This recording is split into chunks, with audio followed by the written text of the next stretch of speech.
Well, today's episode we're going to talk about NWA Powerrr, where they're featuring who's involved in the championship series, who's the captain, who's the co-captain, and who is in each of the teams. We also got AEW Dark for a less than an hour show. We even got, of course, NXT with the main event being for the NXT Women's Championship. My bad, I don't want to confuse for NXT UK, which is the following episode. And of course, I'm going to review DDT Pro Wrestling's latest event, Ganbare Pro Rumble Fish 2021. So, let's get started with another episode of the Deleted Wrestle Zone.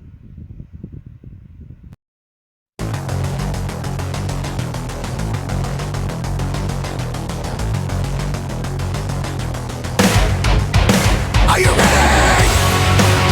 Get up, get up! Get up, get up! Get up, get up! Get up, get up! Get up, get up! Get up, get up!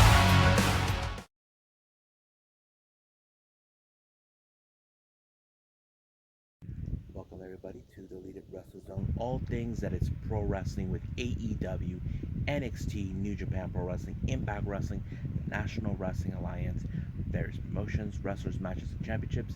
I am your host, J-Rod here. So, we got the National Wrestling Alliance, the NWA Powerrr. However, there were no matches. Now, this is how this whole championship series begins. Each of the champions have been chosen. So here's who they have. We have, of course, the NWA World Heavyweight Champion Nick Aldis, the Women's World Champion Camille, one half of the Tag Team Champions Aaron Stevens, and of course we have the Pope, who is the Television Champion. And you probably say, what about the National Champion? I don't know, but exactly they just picked 4 at this moment. But later they had to pick a legend who would be siding by their side. So here's who they have. Camille paired up with Austin Idol. Aaron Stevens paired up with Tyron Terrell.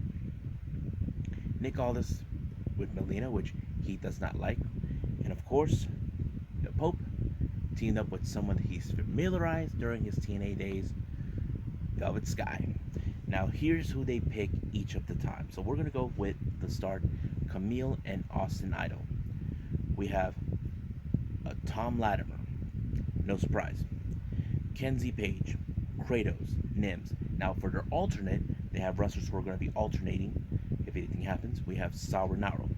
For Aaron Stevens and Terrell, or as Joe Galley calls him, Aaron and Terrell, we got Tyrus, Lady Frost, JTG, Marcia Rocket, and for their alternate, Jordan Clearwater. We got Nick Aldis and Melina. They chosen Crimson, Sky Blue, Fred Rouser, Slice Boogie, and for the alternate they got Jeremiah Pluckett. And now we got the Pope and Velvet Sky. This is who they pick. They pick Trevor Murdoch, Genocide, Jack Stain, and the oddball Mystery Man. And for their alternate, Colby Carino. Now I don't know exactly how this is gonna go, but this is what they do. They separated the teams in half. For Block A, we have Camille and Idol, and of course, going up against Aaron and Tyren. Now, this is who they have for each position. For position 1, on Camille and Idol, they pick Tom Latimer, and for Aaron and Tyren, Marcia Rocket. Position 2, Nims, for Camille and Idol, Aaron and Tyren, JTG.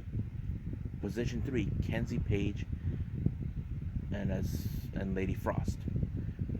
Position 4, Kratos versus Tyrus, which is a very strategic move. 2 big guys will face off each other. Now let's go to Block B. We got Aldis and Pope, Aldis Melina and Pope and Velvet Sky. Position 1, Sky Blue and Genocide. Position 2, Fred Rouser and Trevor Murdoch. Position 3, Crimson and Mystery Man. And position 4, Slice Boogie and Jack Stain. So this is how they're going to throw down. So it's still unclear how this is going to go, but it's interesting. This is more like a chess game. But I'm kind of curious exactly what they're going to throw in. So, right now, this is all I got. So, I'm surprised I did not have any wrestling, but it doesn't stop there. So, let's move forward with AEW Dark.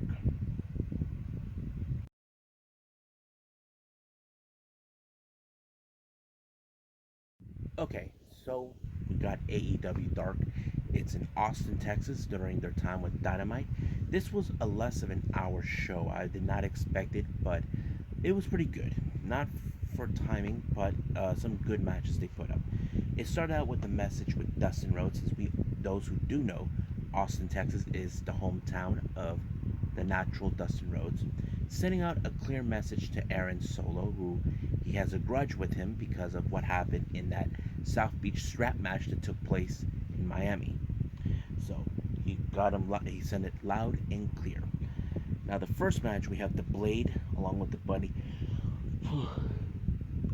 excuse me, taking on Ryan Mantel. But you can guess right in this that this match ended with the Blade winning. Now the next match we have Karrion King taking on Thunder Rosa. If you guys know, Thunder Rosa is a Texan, so you guys can guess she's the fan favorite to win. But of course, the only way she beat Karrion King is by putting her in that Peruvian submission. I forgot what they call it. She called it Peruvian choke hold or whatever. I don't know. But it was a good ending, so she continues to raise her ranks. The next match we have an 8-man tag team match. We got the Varsity Blondes along with Julie Hart teaming up with Dark Orders 5 and 10 taking on Private Party and the Acclaim. Now the Acclaim are still in a grudge mode against Varsity Blondes, but this match would have gone in the favor, but somehow they were able to, both the Acclaim were able to pull a fast one to ensure they win. However, they are on a mission to destroy the Varsity Blondes. If you guys know, they're right now right on top of them. Their biggest goal is to become AEW World Tag Team Champions, and the current number one ranking right now is the Varsity Blondes. So they're standing in their way. So basically, they're gonna not stop until they get what they want. They want their top spot right now, so they can challenge the Bucks for the titles. Now, even if the Acclaim wins the top spot and they start making their claim, they forget they're dealing with the Elite. What do they have? Nobody.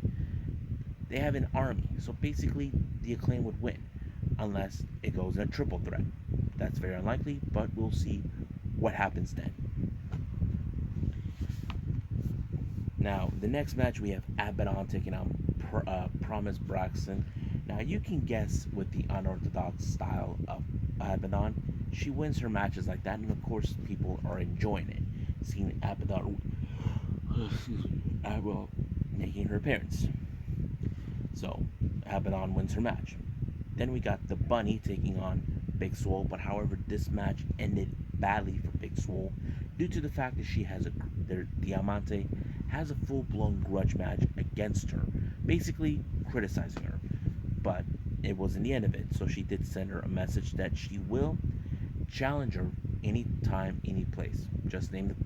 So she made the call. Now the next match is Chad Lennox taking on Wardlow. The match ended by decision due to Wardlow knocking him out completely. Now the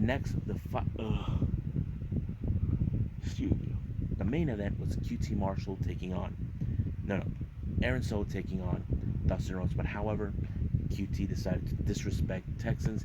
How Solo used to live there for quite a while, believing that they suck, and that's what it is. But don't ever disrespect Texans.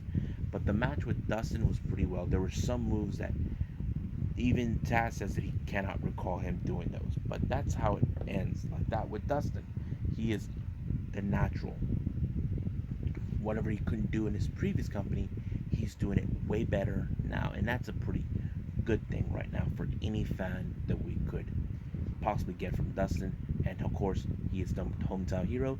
He wins the match, and of course, he's being showered by the fans who came to see him, because that is his town, and everybody knows how Texans really are.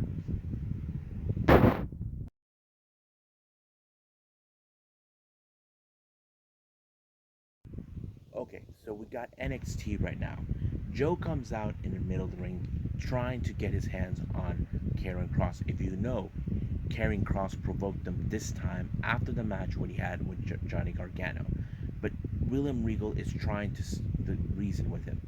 Basically, Joe will not rest until he gets that he shows respect to the company. Kross's agenda is to admit that the entire NXT brand has lost control. He wants to see chaos bring into the brand. First match, we have Diamond Mine consisting of Tyler Rust and Roderick Strong taking on Strong's former stablemate Bobby Fish teaming up with the Cruiserweight Champion Kushida. Now the match was amazing, but however you would have assumed Diamond Mine was going to win this one, but however no. Kushida put Tyler Rust in the hoverboard lock, and he forced them to tap out. Now Diamond Mine are back in the drawing board. We'll see where they're going to go from there. Now LA Knight shows up with Cameron Grimes in his little new car, asking him to take out the luggage. Now Cameron Grimes. He's a bit of an optimistic. He basically knows what to do, but he does. Basically, that's how it is. But of course, Drake Maverick wanted to help him. LA Knight took offense to that. He was just standing up for his friend, so there's nothing wrong with that. But however, LA Knight did not take that, so it was booked later for a match between those two. Then we have Frankie Monet being accompanied by Jessica Maya, but later on, Robert Stone showed up. She's facing against Jacy Jayne, but out of nowhere, we see Mandy Rose show up during the match, ended up sitting down on top of the commentating table. Now, it's still unclear what exactly Mandy Rose's time in NXT is there. We do know that, of course, she's there full time. Now, is she scouting? Is she trying to form a faction of her own? I don't know. But if it is, then it makes perfect sense. Trying to get in the skin of Frankie Monet. Now, the interview was said between Gargano and Theory, but as you know, Gargano, he knows what happened. Pretty much, it's a disappointing loss. But however, he was interrupted by Kyle O'Reilly. But he has no quarrel against Johnny Gargano. His quarrel was against Theory. Now, Theory has this tendency to open his big fat mouth. So Gargano told him, you have to take care of this on your own. So, sorry, bye-bye. So, basically, there was that match that was set. Now, of course, we got Wade Barrett, who interviewed Bronson Reed. Now, Bronson Reed is willing to accept that, yes, I lost the North American title. But right now, his main goal is to prove the challenge against a guy like Adam Cole. Basically, he believes that Adam Cole is the perfect opportunity to step up his career. Now, it is a good choice to face a guy like Adam Cole, but we'll see where they're going to go. That match is the following week. Now we get to the match between Kyle O'Reilly and Austin Theory. It was a good match, some good moments, but however, Austin Theory could not avoid trying to get away from the leg lock that Kyle O'Reilly is known for, but it happened, so he lost miserably. So finally, someone shut him up. Now, next thing we have is an interview with Gonzalez and Kai. Now, Gonzalez made it perfectly clear she's not afraid of Xia Li. She's not afraid of Boa. She's not afraid of whatever her name is, from Tian Shan. But she believes that she will walk out as still the NXT Women's Champion. Now, we do get Legado Fantasma trying to set up a mariachi performance, but however, he refuses to do it due to his ongoing rivalry with Hit Row. Now, this rivalry has begun because apparently this is what I think is going on. Isaiah Swerve Scott hasn't forgotten what Santos Escobar did. He played him. He played everyone during the Cruiserweight division interim that was taking place. So this time he has Top Dollar and, of course, Ashante the Adonis to help him. And this time this is going to be a rivalry. But Santos will not rest until he gets what he believes he deserves, and that is the North American title that he believes should have been his from the start. But of course, Swerve beat him to it. But however, Wild got hit by a guitar, so we'll see what happens with this rivalry taking place. Now, problems are arising with the way. Apparently, they're questioning Theory. What was he thinking? Opening his mouth. And of course, Candice and Indy, they lost the tag team titles, but of course, Indy, her mind is an elsewhere. We all know where her mind is. Index. Now, the next match is for the breakout tournament. We have Andre Chase taking on Odyssey Jones. Now, I have to say, Odyssey Jones is a very impressive wrestler, really huge dude. But I feel like this was a very interesting match to know more about these guys because we never see it on TV before that often. But I'm assuming it's going to be great. Now, MSK are now getting the respect that they deserve, but it's still unclear who will be their next challenger. Now, while the interviewer did ask, what does MSK stand for? Apparently, it was cut off and interrupted by the appearance of Imperium. Now, Imperium has been one of those factions that believe guys like MSK are an embarrassment to the sport of wrestling, that they are an afterthought, that they should not have been champions. They're wasting their time with their tag team titles. They believe that they're trying to protect the purity of what they believe respect the mat.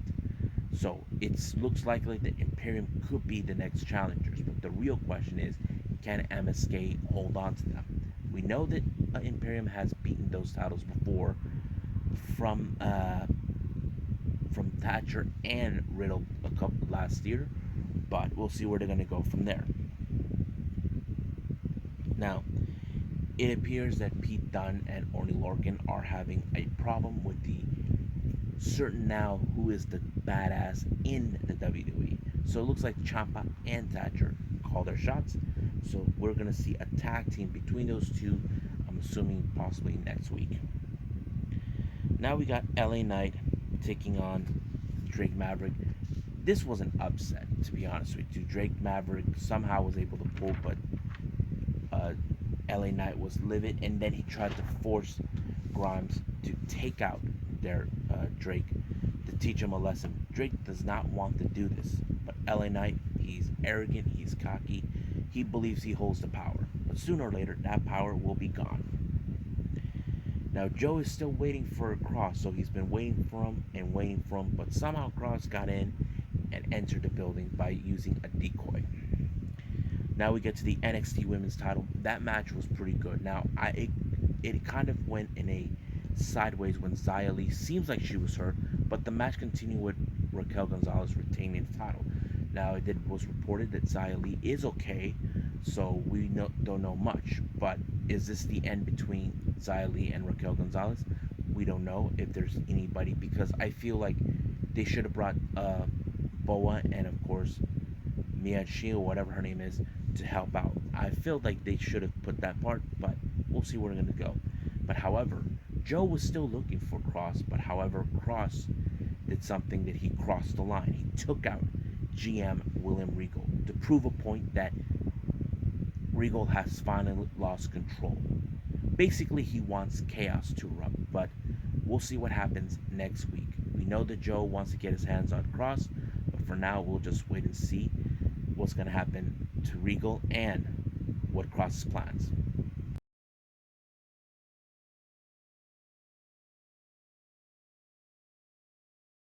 Now, the final review I got is from DDT Pro Wrestling. This took place back on March 21st, this past March. Ironically, that's my brother's birthday. So they had a Ganbare show called Ganbare Pro Rumble Fish 2020. Now, don't ask me about the name. Frankly, it doesn't bother me. First match, we had a tag team match. We have more of a intergender type match. We have Healthy, consistent of Shu Sakurai, Shuichiro Katsumura taking on Hagane Shono, and of course Asuka, or as we know her, Benny. This match was also good. I like, not to mention Asuka has been making her known everywhere through Japan, been with many promotions, not to mention she was the Beyond the Sea champion with Seedling. It is a very interesting match. Of course, it was her who picked up the victory for her team, and it ended pretty good. Next up, we got women's tag team match. We got Yuna Manase teaming up with Ayume Hayashi, taking on Arukaze and Moika Aruhi. So the match was pretty good. However, it was like very interesting because I know by Yuna, she is a legend. She's trained many wrestlers, and one of them is of course Tam Nakano. But it was bound to happen that somehow Yume was able to pick up a victory by pulling up a very interesting upset. I think it shows that she is a very interesting wrestler to watch. Next up, we got Shota taking on Onroy, who is a member of 666 roster, which is a hardcore death match type promotion. Shota basically lost big time. He couldn't believe that he lost to a guy like him who is stepping on his turf, but however, it is what it is. He lost big time. He was pinned. He was outsmarted. He thought he had everything under control, even though he tried to play the I lie, I steal, I chill technique because he's a big fan of Eddie Guerrero, but it did not work this time. Next up, we got Koiki Awasaki teaming up with Kosuke Ishii, taking on Yasu Inori and Kuro Hidaka. This match ended really great thanks to to Awasaki to pull up an amazing submission move, forcing Urano to tap out. Basically, this is the last thing that anybody would expect from him, but it did happen. So basically, we're seeing a very good match that took place. And then finally, we got a six-man tag team match. We got Sagat, Shigehiro Iri, and Takashi Sasaki from Freedoms taking on Shuma Katsumata of the 37 Kamina, Yumehiro Anomari, and of course Ken Oka. Great match. I mostly like the second team because they are the hometown boys of this event, and they're pretty interesting. But however, it was Ken Oka who picked up the victory for his team, making the pin 1, 2, 3, and it was already over by then. So I love it. I enjoy watching Ganbare. So there'll be more of DDT down the line, but for now, let's just end it right here. Well, I hope you guys enjoyed this episode of me reviewing these amazing events. Coming up, I may only throw in one review, and that review might be AEW Dynamite. But if I do have time, I'll try to throw in maybe another DDT event if it's possible. Now, keep in mind, I am behind on many various promotions. I'm trying to do the best I can to catch up. Sometimes I'll add in an extra event. Now, before I go, I want to put out a spoiler alert to everyone. If you may have already heard right about now, it's now been revealed Bullet Club has now a brand new member of the team. Now, what happened is, after the match for the X Division title in Ultimate X, Chris Bay was not a happy camper knowing that he did not obtain the X Division title, not becoming two-time X Division champion. Now, he had to deal with Rohit Raju's attitude. However, when he spotted a shirt, he presumed that shirt belonged to him. And of course, Rohit denied saying that it's even his. So he didn't know who it was until he opened it and realized it's the Bullet Club shirt. Now, this is the spoiler alert. During tapings, it was revealed that Chris Bay is now officially with the Bullet Club due to the fact that he did a little too sweet moment with none other with the current Bullet Club leader, Jay White. Now, what is the significance of this? Does this mean we're going to see a war between the Bullet Club and the Elite? Well, we'll see what happens, because we do know Jay White was the one person that defeated Kenny once before. Now, Don Callis has some explaining to do because he claims he has beaten everyone. Wrong. He did not beat Kenny. But that's another conversation for another time. But for now, I'll see you guys in the next DWZ time. Same DWZ channel. I must bid all of you adieu. So goodbye. Mwah. And have a nice day.